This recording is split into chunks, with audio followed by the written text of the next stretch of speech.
여러분은 혹시 이런 경험 있으신가요? 밤새 꿈을 꾸고 일어났는데 그 꿈이 너무나 생생해서 하루 종일 머릿속을 떠나지 않는 경험 말입니다. 아니면 어떤 사람을 처음 만났는데 이유 없이 불편한 감정이 드는 경험. 혹은 우연히 어떤 일이 연달아 일어나면서 이게 정말 우연일까 싶은 순간들 말이죠. 사실 이런 순간들은 단순한 우연이 아닙니다. 이것은 우리 내면 깊은 곳, 바로 잠재의식이 우리에게 보내는 신호입니다. 스위스의 정신과 의사이자 심리학자였던 칼 융은 평생을 바쳐 이 신비로운 내면의 세계를 탐구했습니다. 그는 우리가 의식하지 못하는 마음의 영역, 즉 잠재의식이야말로 우리 자신을 진정으로 이해하고 온전한 삶을 살아가는 열쇠라고 믿었습니다. 오늘은 융의 철학을 통해 우리 내면의 목소리를 어떻게 들을 수 있는지, 그리고 그것이 우리 삶을 어떻게 변화시킬 수 있는지 함께 이야기해 보려 합니다. 이 이야기는 어쩌면 여러분이 그동안 외면해 왔던 자신의 진짜 모습과 마주하는 여정이 될 수도 있습니다. 칼 융은 우리가 일상에서 인식하는 의식적인 마음은 빙산의 일각에 불과하다고 말했습니다. 수면 아래에는 훨씬 더 광대하고 깊은 잠재의식의 세계가 펼쳐져 있다는 것이죠. 이 잠재의식은 단순히 잊혀진 기억들의 저장소가 아닙니다. 그것은 우리의 행동과 감정, 관계와 선택에 끊임없이 영향을 미치는 살아있는 힘입니다. 융은 이 잠재의식을 두 가지 층위로 나누어 이해했습니다. 먼저 개인 무의식이 있습니다. 이것은 우리 각자의 삶에서 경험했지만 의식에서 밀어낸 것들, 너무 고통스러워서 외면한 기억들, 받아들이기 힘들어서 억압한 감정들이 모여있는 곳입니다. 융은 이 개인 무의식의 어두운 부분을 그림자라고 불렀습니다. 그림자는 우리가 인정하고 싶지 않은 자신의 측면들입니다. 이기적이고 질투심 많고 분노에 차 있는 그 모습들 말입니다. 우리는 평생 이 그림자를 숨기려 애쓰지만 그것은 절대 사라지지 않습니다. 오히려 우리가 외면할수록 더 강력하게 우리 삶에 영향을 미칩니다. 그런데 융이 발견한 더 놀라운 것은 개인 무의식보다 더 깊은 곳에 있는 집단 무의식이었습니다. 이것은 인류가 수천 년 동안 공유해온 보편적인 경험과 지혜가 담긴 곳입니다. 마치 우리 모두가 태어날 때부터 연결되어 있는 거대한 정신적 유산 같은 것이죠. 이 집단 무의식 안에는 원형이라는 것들이 존재합니다. 원형은 인류가 공통적으로 경험해온 근본적인 패턴들입니다. 영웅, 현자, 어머니, 그림자 같은 보편적 이미지들이 바로 그것이죠. 이 원형들은 신화와 종교, 예술 작품 속에서 시대와 문화를 초월해 반복적으로 나타납니다. 그리고 우리 각자의 꿈과 상상 속에서도 끊임없이 모습을 드러냅니다. 융이 평생 추구한 목표는 개별화, 즉 인디피듀에이션이라는 과정이었습니다. 이것은 단순히 성공하거나 행복해지는 것이 아닙니다. 진정한 자기 자신이 되는 것, 의식과 무의식을 통합하여 온전한 인간으로 거듭나는 것을 의미합니다. 이 여정은 쉽지 않습니다. 왜냐하면 우리는 자신이 감춰둔 어둠과 마주해야 하고 사회가 요구하는 가면을 벗어야 하며 자신의 진짜 목소리를 찾아야 하기 때문입니다. 하지만 융은 이 여정을 통과한 사람만이 진정으로 의미 있는 삶을 살 수 있다고 믿었습니다. 그렇다면 우리는 어떻게 이 잠재의식의 목소리를 들을 수 있을까요? 융이 제시한 방법들을 하나씩 살펴보겠습니다. 첫 번째는 그림자를 마주하는 것입니다. 앞서 말씀드렸듯이 그림자는 우리가 인정하고 싶지 않은 자신의 측면입니다. 우리 모두는 좋은 사람이 되고 싶어 합니다. 착하고 배려심 있고 성실한 사람으로 보이고 싶죠. 하지만 내면 깊은 곳에는 이기적이고 공격적이며 부정적인 면도 분명히 존재합니다. 문제는 이런 면들을 억누르고 외면한다고 해서 없어지는 게 아니라는 것입니다. 오히려 그것들은 무의식 속에서 더 큰 힘을 얻게 됩니다. 그리고 예상치 못한 순간에 우리를 지배하게 됐죠.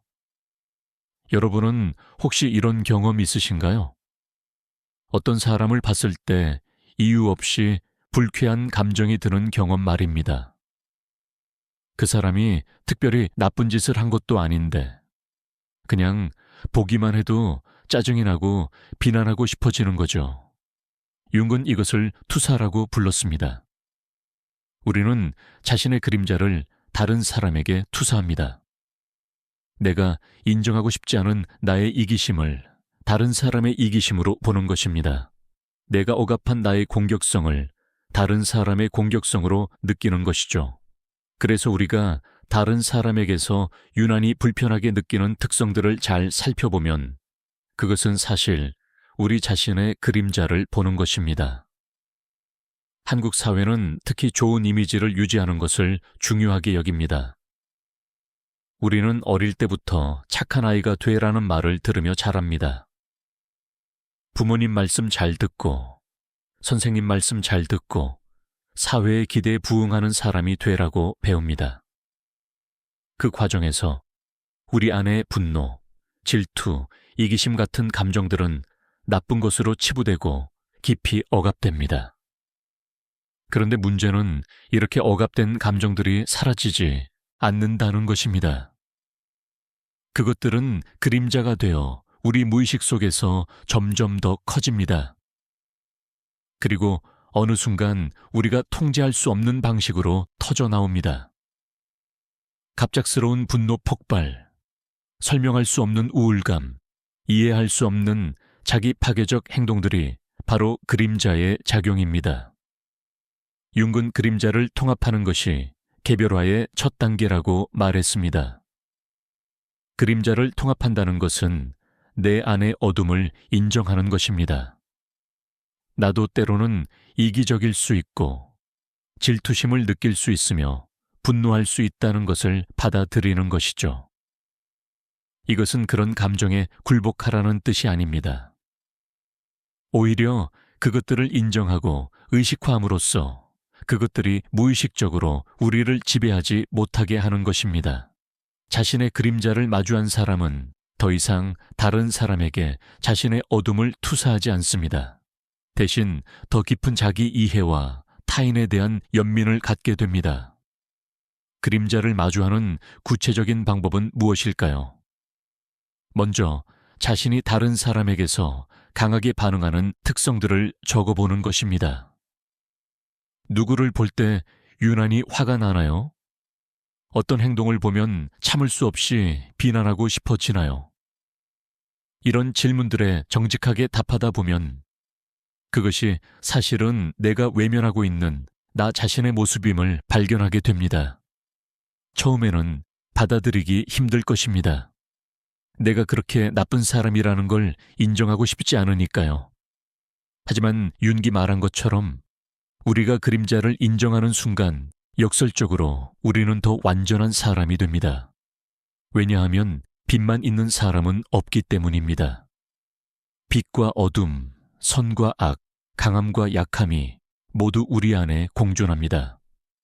그것을 인정할 때 우리는 비로소 온전한 인간이 되는 것입니다. 두 번째 방법은 원형을 이해하는 것입니다.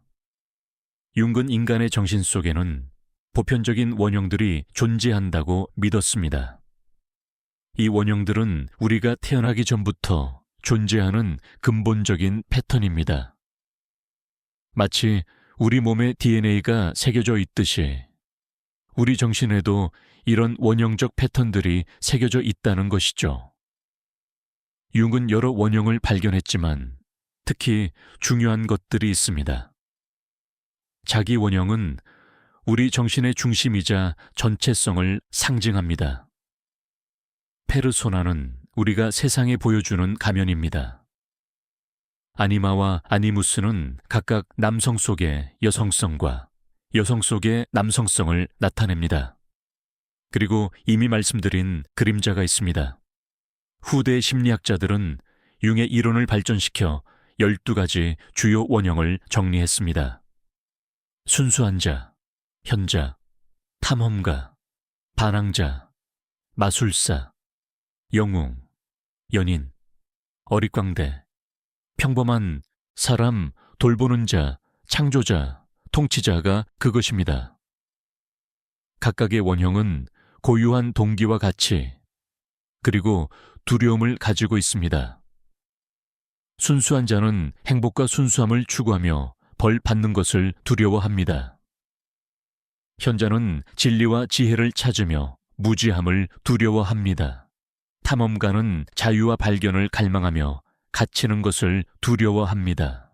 반항자는 혁명과 변화를 원하며 무력함을 두려워합니다. 마술사는 변화와 성장을 추구하며 의도하지 않은 부정적 결과를 두려워합니다.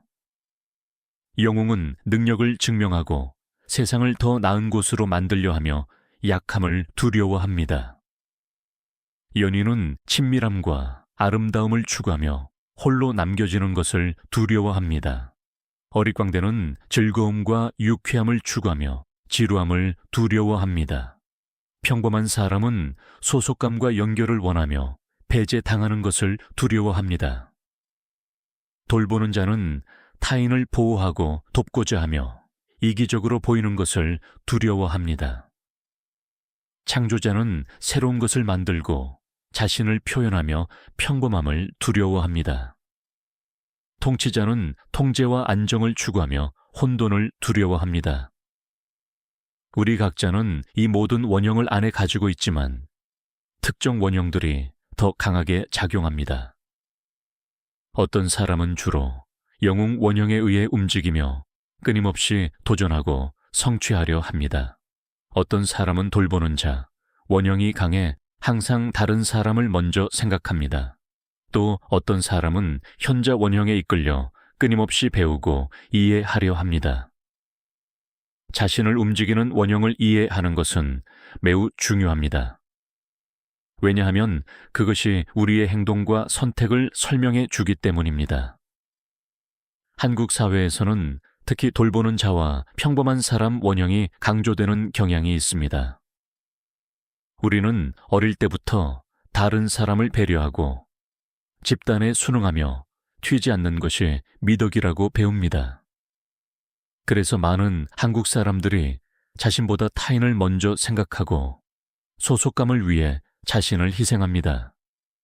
이것이 나쁜 것은 아니지만 문제는 이 과정에서 자신의 다른 원형들이 억압될 수 있다는 것입니다. 내 안의 탐험가가 자유를 갈망하는데 평범한 사람 원형만 따르면 답답함을 느낄 것입니다. 내 안의 창조자가 무언가를 만들고 싶어 하는데 돌보는 자 역할만 하면 공허함을 느낄 것입니다. 융근 개별화 과정이 모든 원형을 통합하는 것이라고 했습니다.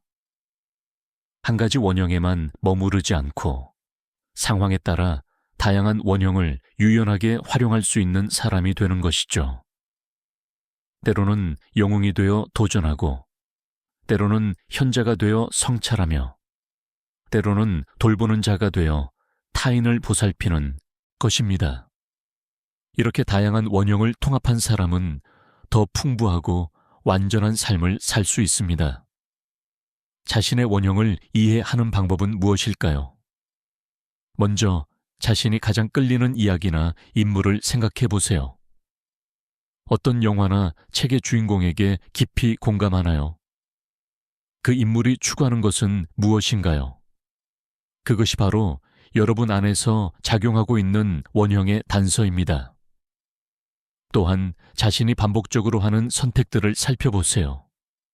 여러분은 주로 무엇을 추구하며 살아가나요? 안정인가요? 자유인가요? 성취인가요? 관계인가요?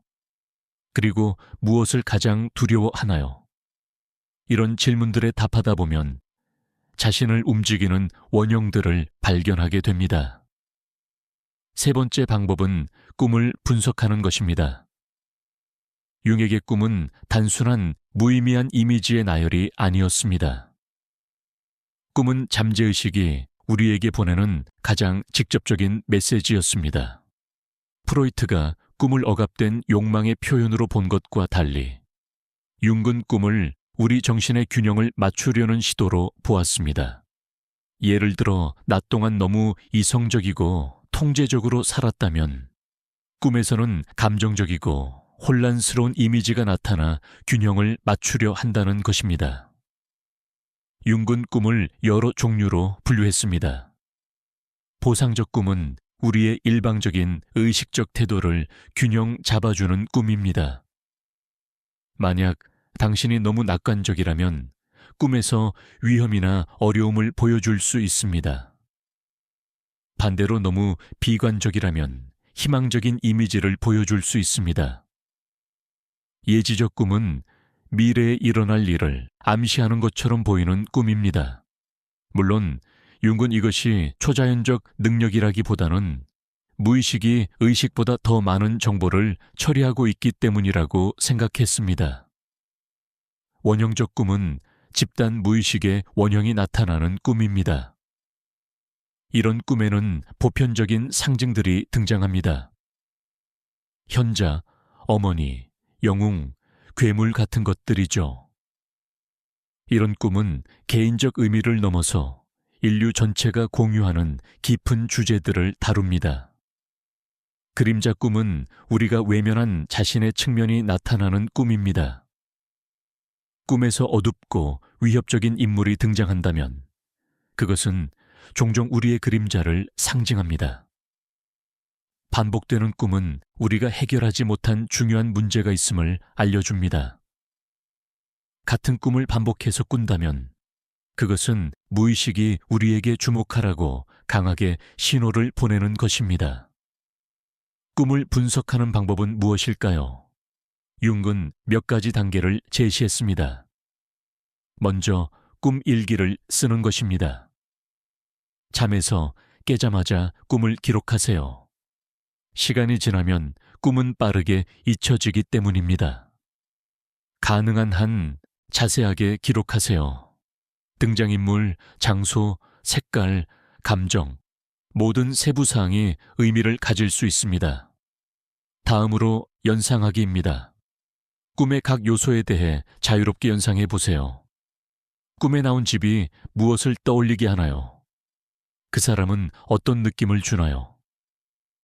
이런 연상들이 꿈의 개인적 의미를 밝혀줍니다. 그리고 확대하기 단계가 있습니다. 융은 꿈의 상징을 개인적 연상뿐 아니라 문화적, 역사적 맥락에서도 이해해야 한다고 했습니다. 예를 들어 뱀이 꿈에 나왔다면 그것은 개인적으로 무엇을 의미하나요? 하지만 또한 뱀은 많은 문화에서 지혜, 변화, 치유를 상징합니다. 이런 보편적 의미도 함께 고려해야 합니다. 마지막으로 통합하기입니다. 꿈의 메시지를 현재 삶에 어떻게 적용할 수 있을까요? 꿈이 보여준 것을 일상에서 어떻게 실천할 수 있을까요? 한 가지 예를 들어볼까요? 어떤 사람이 반복적으로 시험 보는 꿈을 꿉니다. 꿈에서는 시험 시간인데 준비가 안 돼 있고 답을 모르고 있습니다. 이 꿈을 어떻게 이해할 수 있을까요? 먼저 현재 그 사람의 삶을 봅니다. 혹시 새로운 도전이나 평가를 앞두고 있나요? 준비되지 않았다는 느낌이 드나요? 이것이 개인적 맥락입니다. 하지만 더 깊이 보면 이 꿈은 완벽주의나 실패에 대한 두려움을 나타낼 수 있습니다. 준비되지 않았다는 느낌은 자신이 충분하지 않다는 내면의 불안을 반영하는 것입니다. 융의 관점에서 보면 이 꿈은 의식적으로 너무 완벽하려 하고 통제하려는 태도에 대한 보상일 수 있습니다. 무의식은 완벽하지 않아도 괜찮다고, 때로는 준비되지 않은 채로 나아가는 것도 필요하다고 말하는 것입니다. 꿈 분석은 처음에는 어렵게 느껴질 수 있습니다. 하지만 꾸준히 연습하다 보면 점점 자신의 꿈 언어를 이해하게 됩니다. 중요한 것은 꿈을 지나치게 문자적으로 해석하지 않는 것입니다.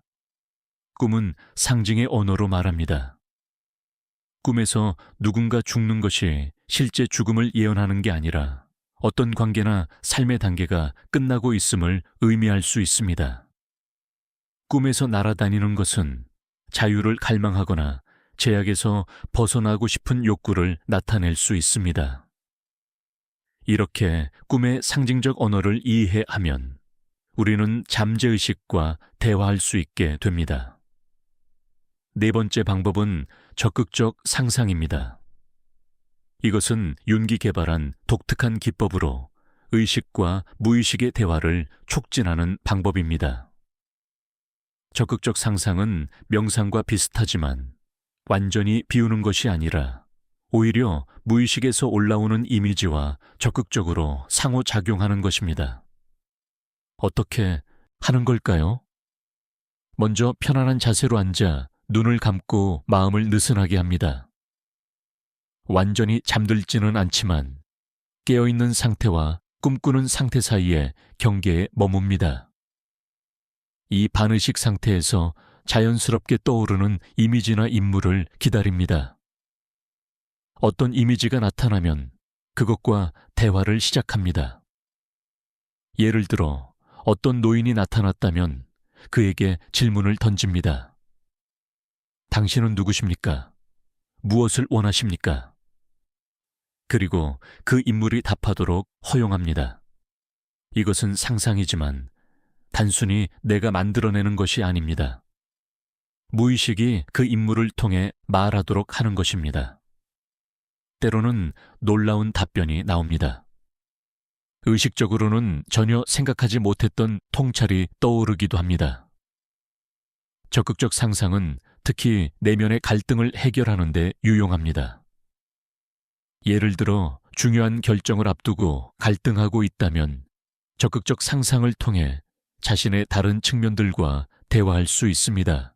안전을 추구하는 부분과 모험을 원하는 부분이 서로 대화하게 하는 것입니다. 이 과정에서 놀라운 해결책이나 새로운 관점이 나타날 수 있습니다. 한국 문화에는 사실 이와 비슷한 전통이 있습니다. 명상이나 기도 혹은 자연 속에서 홀로 시간을 보내며 내면의 목소리를 듣는 것 말입니다. 옛 선비들이 산속에서 수양하며 자신의 본성을 찾으려 했던 것도 어떤 면에서는 적극적 상상과 유사합니다. 다만 융의 방법은 더 구조화되고 심리학적 틀을 가지고 있다는 점이 다릅니다. 적극적 상상을 할 때 주의할 점이 있습니다. 너무 통제하려 하지 마세요. 원하는 답을 얻으려고 이미지를 조작하면 안 됩니다. 무의식이 자연스럽게 말하도록 허용해야 합니다. 또한 나타나는 이미지가 불편하거나 무섭더라도 피하지 마세요. 종종 가장 불편한 이미지가 가장 중요한 메시지를 담고 있습니다. 물론 너무 압도적이거나 위험하다고 느껴지면 언제든 중단할 수 있습니다. 이것은 안전한 공간에서 내면을 탐험하는 것이지 자신을 위험에 빠뜨리는 것이 아닙니다. 적극적 상상을 마친 후에는 경험을 기록하는 것이 좋습니다. 어떤 이미지를 봤나요? 어떤 대화를 나눴나요? 어떤 느낌이 들었나요? 이것을 글로 쓰거나 그림으로 그리거나 다른 방식으로 표현하세요. 이렇게 무의식의 경험을 의식화하는 것이 통합의 과정입니다. 시간이 지나면서 적극적 상상을 통해 만난 인물들이 점점 친숙해집니다. 그들은 내 안의 다양한 측면들을 대표합니다. 그들과 지속적으로 대화하면서 우리는 점점 더 온전한 자기 자신이 되어갑니다. 다섯 번째이자 마지막 방법은 동시성을 관찰하는 것입니다. 동시성은 윤기 만든 개념으로 의미 있는 우연의 일치를 뜻합니다. 어떤 두 사건이 인과관계는 없지만 의미상 연결되어 있는 것을 말합니다. 예를 들어 어떤 사람을 생각하고 있는데 바로 그 사람에게서 전화가 오는 경험 말입니다. 혹은 어떤 문제로 고민하고 있는데 우연히 그 문제의 답을 담은 책을 발견하는 경험이죠. 대부분의 사람들은 이런 경험을 단순한 우연으로 치부합니다. 하지만 융은 여기에 더 깊은 의미가 있다고 믿었습니다. 동시성은 우리의 내면 상태와 외부 세계가 연결되어 있음을 보여주는 신호라는 것입니다.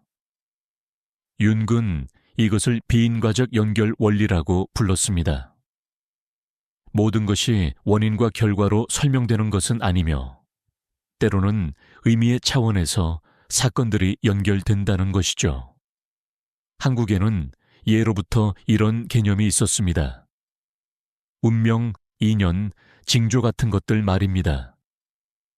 우연처럼 보이는 만남이나 사건에서 더 깊은 의미를 읽어내는 전통이 있었죠.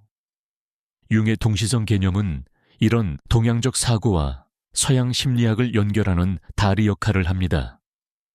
그렇다면 동시성을 어떻게 알아차리고 활용할 수 있을까요? 먼저 주의를 기울이는 것입니다. 일상에서 일어나는 우연들을 그냥 지나치지 마세요.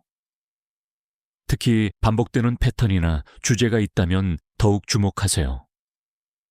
예를 들어 일주일 동안 여러 사람이 같은 주제에 대해 이야기하거나 같은 상징이 다른 맥락에서 반복해서 나타난다면 그것은 당신의 무의식이 그 주제에 주목하라고 신호를 보내는 것일 수 있습니다.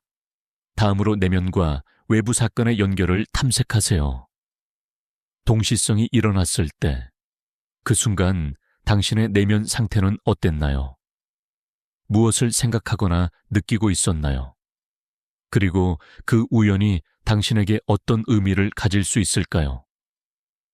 이것은 우주가 당신에게 무엇을 말하려는 것일까요? 이런 질문들을 던지면서 동시성의 의미를 탐색하세요. 하지만 조심할 점도 있습니다. 모든 우연을 동시성으로 해석하려는 함정에 빠지지 마세요. 때로는 정말 그냥 우연일 뿐입니다. 동시성은 깊은 의미와 감정적 공명을 동반합니다. 단순히 신기하다는 느낌이 아니라 뭔가 중요한 것을 발견했다는 느낌이 드는 것이죠. 또한 동시성을 미신이나 마법적 사고와 혼동하지 마세요. 융의 동시성은 초자연적 현상이 아니라 정신과 물질, 세계의 깊은 연결을 설명하는 개념입니다. 동시성을 경험하고 인정하는 것은 우리의 삶을 더 풍부하게 만듭니다. 그것은 우리가 고립된 존재가 아니라 더 큰 전체의 일부임을 상기시켜 줍니다. 우리의 내면 여정이 외부 세계와 신비롭게 연결되어 있다는 것을 느낄 때 우리는 삶에 더 깊은 의미를 발견하게 됩니다. 융은 말년에 동시성에 대한 연구를 깊이 했습니다. 그는 물리학자 볼프강 파울리와도 협력하며 이 주제를 탐구했습니다. 양자 물리학의 발견들이 동시성 개념과 공명한다는 것을 발견했기 때문입니다. 관찰자와 관찰 대상이 분리될 수 없다는 양자역학의 통찰은 내면과 외부가 연결되어 있다는 융의 생각과 맞닿아 있었습니다. 이제 지금까지 이야기한 5가지 방법을 정리해 볼까요? 그림자를 마주하기, 원형을 이해하기, 꿈을 분석하기, 적극적 상상하기, 동시성을 관찰하기. 이 모든 것은 결국 같은 목표를 향합니다. 바로 잠재의식의 목소리를 듣고 의식과 무의식을 통합하며 진정한 자기 자신이 되는 것입니다. 융은 이것을 개별화 과정이라고 불렀습니다. 개별화는 단순히 개인주의와는 다릅니다. 오히려 진정한 자기가 됨으로써 타인 및 세계와 더 깊이 연결되는 것입니다. 한국 사회에서 개별화는 특별한 도전을 안고 있습니다. 우리는 집단주의 문화에서 자랐습니다. 개인보다 가족, 조직, 사회가 우선이라고 배웠습니다. 자신을 주장하는 것은 이기적이라고 여겨졌고, 다른 사람과 다른 것은 문제로 취급되었습니다. 이런 환경에서 진정한 자기를 찾는다는 것은 쉽지 않습니다. 때로는 주변 사람들과 갈등을 빚을 수도 있습니다. 부모님의 기대, 배우자의 요구, 사회의 규범과 충돌할 수도 있습니다. 하지만 융은 이렇게 말했을 것입니다. 진정한 자기가 되지 못하면 우리는 결코 진정으로 타인을 위할 수 없다고 말입니다. 가면을 쓰고 다른 사람이 원하는 모습으로 사는 것은 결국 자신도 타인도 속이는 것입니다. 반면 자신의 진실을 알고 받아들인 사람은 더 진정성 있게 타인과 관계에 맺을 수 있습니다. 자신의 그림자를 통합한 사람은 타인의 결점을 더 이해하고 받아들일 수 있습니다. 자신의 상처를 치유한 사람은 타인의 아픔에 더 깊이 공감할 수 있습니다. 개별화는 평생의 여정입니다. 한 번에 완성되는 것이 아니라 계속해서 펼쳐지는 과정입니다. 우리는 평생 새로운 그림자를 발견하고 새로운 원형을 통합하며 새로운 통찰을 얻습니다. 융 자신도 말년까지 자신의 무의식을 탐구했습니다. 80이 넘은 나이에도 여전히 꿈을 기록하고 분석했습니다. 그는 개별화에는 끝이 없다는 것을, 그것이 죽는 순간까지 계속되는 여정임을 알았습니다. 그렇다면 우리는 왜 이 어려운 여정을 시작해야 할까요? 왜 편안하게 잠자고 있는 잠재의식을 깨워야 할까요? 융은 이렇게 답할 것입니다. 의식하지 못하는 것이 우리를 지배하기 때문이라고 말입니다. 우리가 외면한 그림자는 사라지지 않고 우리 삶을 어둠 속에서 조종합니다. 우리가 인정하지 않은 욕망은 왜곡된 방식으로 표현됩니다. 우리가 듣지 않은 내면의 목소리는 점점 더 큰 소리로 외치며 결국 우리를 병들게 합니다. 융은 많은 환자들을 치료하며 이것을 목격했습니다. 성공한 중년의 사업가가 설명할 수 없는 우울증에 시달립니다. 왜일까요? 그는 평생 영웅 원형만 따라 성취에만 몰두했고 내면의 다른 부분들을 무시했기 때문입니다. 헌신적인 어머니가 자녀가 독립한 후 공허함에 빠집니다. 왜일까요?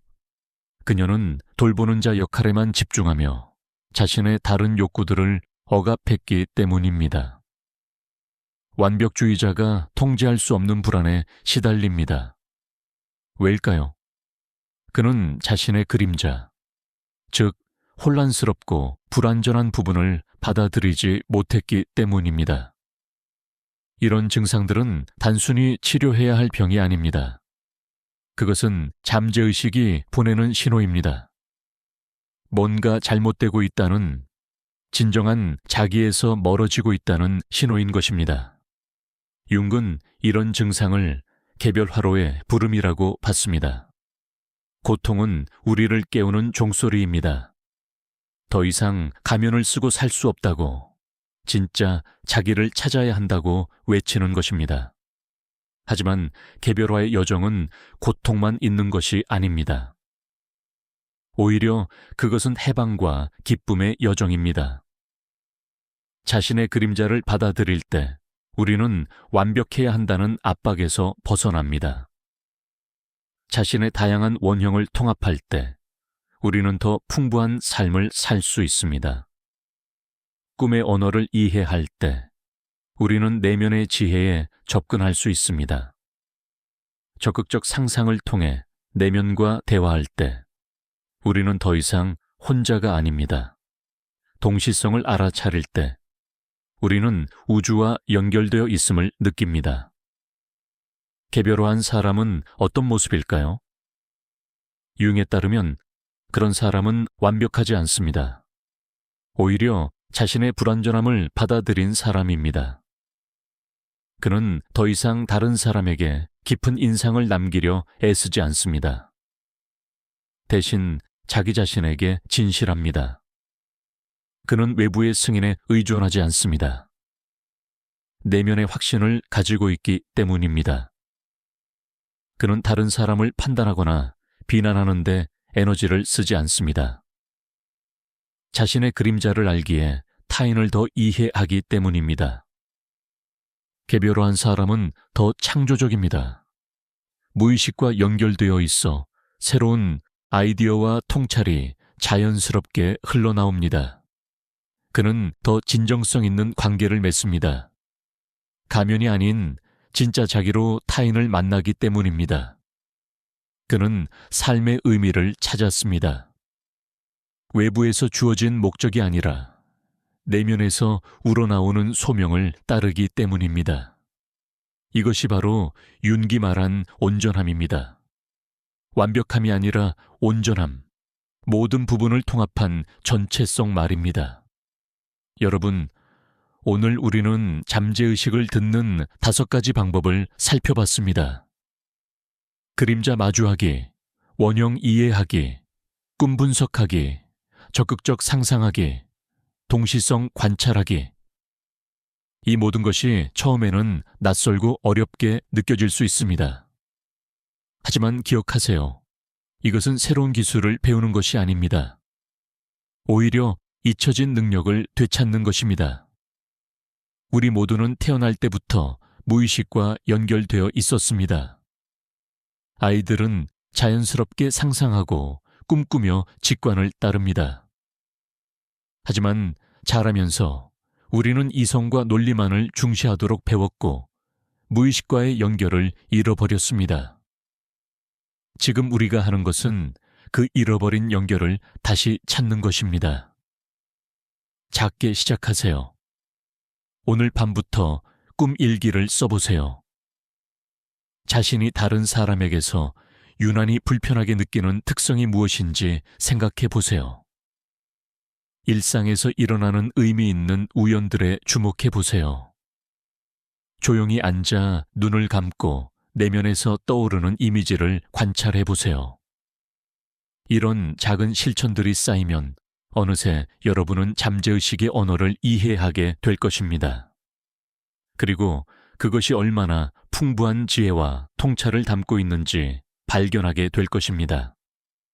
융의 여정은 쉽지 않았습니다. 그는 프로이트와 결별한 후 심한 내적 위기를 겪었습니다.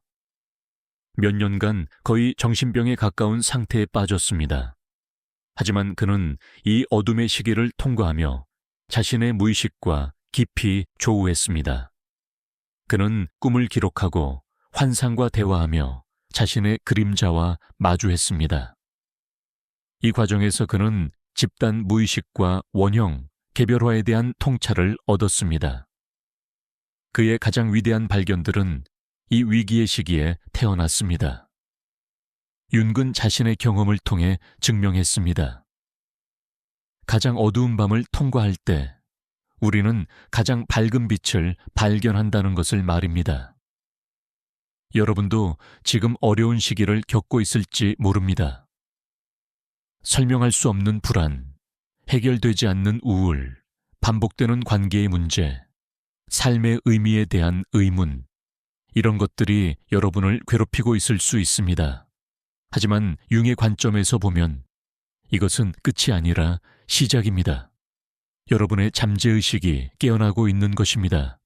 더 이상 표면적인 삶으로는 만족할 수 없다고, 더 깊고 진실된 삶으로 나아가야 한다고 말하는 것입니다. 이 부름에 응답하세요. 여러분의 내면으로 내려가세요. 그곳에서 여러분은 두려운 것들을 만나겠지만 동시에 놀라운 보물도 발견할 것입니다. 여러분이 평생 찾아 헤맨 지혜가 이미 여러분 안에 있습니다. 여러분이 갈망한 온전함이 이미 여러분 안에서 기다리고 있습니다. 여러분은 그것을 외부에서 찾을 필요가 없습니다. 단지 내면을 들여다보고 잠재의식의 목소리에 귀 기울이기만 하면 됩니다. 융은 80대에 이런 말을 남겼습니다. 내 인생의 가장 중요한 일은 무의식이 내 안에서 일어나도록 허용한 것이었다고 말입니다. 그는 모든 성취와 명예보다 자신의 내면 여정이 가장 의미 있었다고 고백했습니다. 그리고 그 여정은 결코 완성되지 않았습니다. 죽는 순간까지 그는 여전히 배우고 성장하고 있었습니다. 이것이 바로 개별화의 아름다움입니다. 그것은 도달해야 할 목적지가 아니라 평생 걸어가는 길입니다.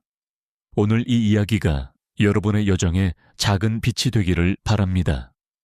여러분이 자신의 그림자와 화해하고 원형들을 통합하며 꿈의 지혜를 발견하고 내면의 목소리와 대화하며 삶의 신비로운 연결을 느낄 수 있기를 바랍니다. 그리고 무엇보다 여러분이 진정한 자기 자신이 되는 용기를 갖기를 바랍니다. 완벽한 사람이 아니라 온전한 사람, 다른 누군가가 아닌 바로 여러분 자신으로 살아가는 용기 말입니다. 그 길은 외롭지 않습니다. 여러분의 잠재의식이 항상 함께하고 있으니까요. 귀 기울이세요. 그 목소리가 여러분을 진정한 집으로, 여러분 자신에게로 인도할 것입니다.